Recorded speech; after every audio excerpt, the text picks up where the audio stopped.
We just want to confirm a few things. Unless you've got a warrant, you can piss off, Kath retorted. She's been through enough. In fact, I might have to have a few words with the superintendent about this constant harassment. It's a flipping joke. It's okay, Mum. Scarlet appeared and pulled the door open wide. Better here than having to drag myself down to the station again. Kath sighed and stepped back, allowing them room to walk in. It was true. Even if she did get them off Scarlet's back now, they'd only return later on. She glared at them. I'd offer you a drink, she said in a loud voice. But to be honest, I don't want to. Without bothering to wait for any response, she walked off to the kitchen. They might be all-powerful when it came to the law, but this was her house, her territory, and Old Bill was the enemy in their world. There was no point pretending she held any respect for them now. They knew who she was. She'd covered Ronan's back enough times over their 20 years together. She'd been questioned and interrogated and even arrested once or twice in the earlier days, when they'd tried to get her husband through her. But they never had. She'd never faltered and never shown fear.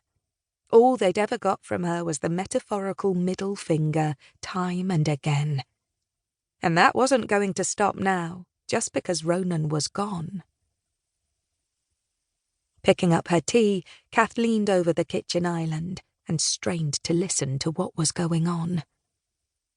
They were asking Scarlet the same questions again, about the night Jasper had died.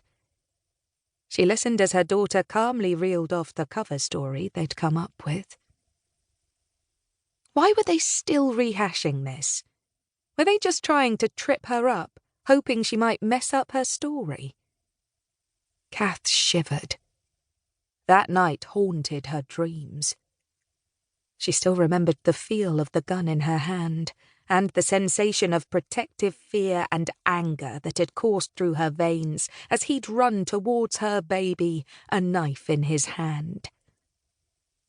It had all gone a bit hazy then. All thought and reason had slipped from her mind, and all she'd been able to think about was stopping him. He'd already taken Ronan from them. She couldn't allow him to take Scarlet too.